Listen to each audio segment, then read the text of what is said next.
Alright, we're doing a front wheel bearing on a two-wheel drive 2009 Ford Flex.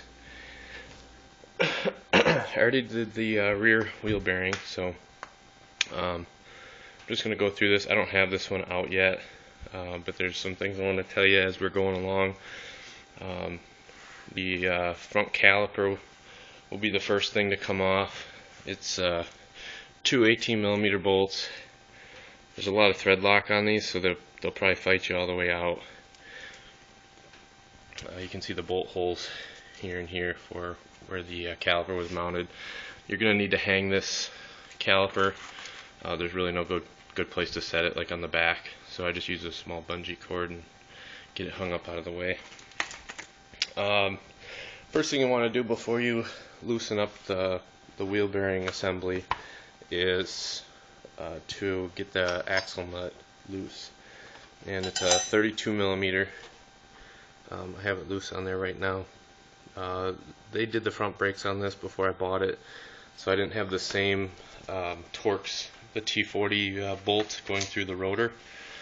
You can see there's a hole in the assembly here to accept that bolt, but there's no hole in the rotor, so I didn't have to drill that out or fight with it at all. It just came right off.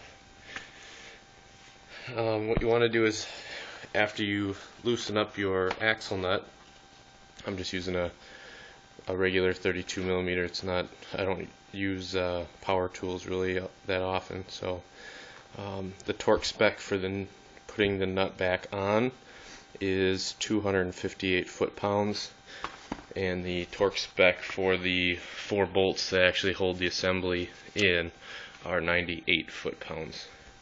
But once you get that nut loose, what I like to do is make sure it's just covering the end of the axle, so that you can give it some taps, because as you're removing this hub, you have to make sure that this axle is sliding back out of the hub and not binding. So this way, when you leave the nut on, you can give this a few taps and just make sure that you've got, see how that's sliding right now?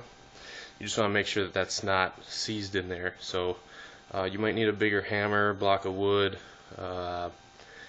You know, some of these you can go kind of crazy on, but I don't know how sensitive these axles and the CVs are to you know, impact like that, but they should be okay.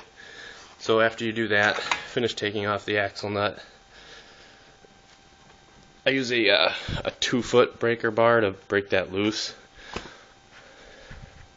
which some of you might not have. It's a 1/2-inch drive, 2-foot long breaker bar. Pretty much you need this, unless if you really want to kill your back, you need the leverage to break that nut loose. So let's get this nut off. Make sure the axle's moving. It's moving in and out. So you've got, it sounds like it's bottoming out right about there. So you get to push it in a little bit, but at least you know it's moving. You'll need that extra, you'll need a little extra room for the hub assembly bolts, which I don't know if we can see here. I got the wrench on one up here. So let's see here. I started on this side, which seems to be the hardest side. You can see, I don't know if we can see in here. There is a hub bolt up in here, and there's one down here, and those are 15mm. But what I use is a open box wrench, and I use the closed side of it, and I put it on those. I put it on those bolts, and in this position, you'll get just enough to break that thread lock loose before your wrench is hitting the top of this the steering rack, the whatever you call it, the tie rod end. So that might be just enough to break it loose, but you're going to need some kind of swivel with your 15mm socket on there, because you won't be able to finish the job with a regular wrench back there. So So what I wanted to show you guys here is, because there's so much thread lock on these bolts, I couldn't get a decent swing to break these loose. So what I've been doing is taking the 15 millimeter, get it on the back side of that bolt, and then I'll take a bigger wrench, like a 18 millimeter, 19 millimeter. Someone taught me this trick a while back, and I've been using it ever since. But basically, you lock the closed end of your wrench over the open end of the one that's on the bolt.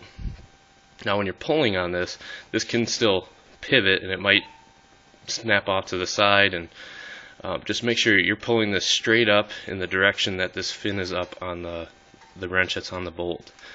And that'll give you the proper leverage you need to get those loosened up. So I've already loosened those, but you can pretty much give it a bear hug and lean your head against the side of the car right here and be pretty stable and not worry about, you know, ramming your fist into something and breaking some fingers. So get those 4 bolts out of the back. Here's the new assembly. Nothing crazy about it. 4 bolts, just like the back. I'm actually kind of wondering if these are the same part numbers.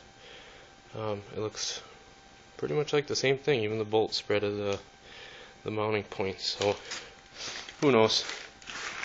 But after I get bashing this other one off here, if I have any problems, I'll make another video and show you guys. Good luck.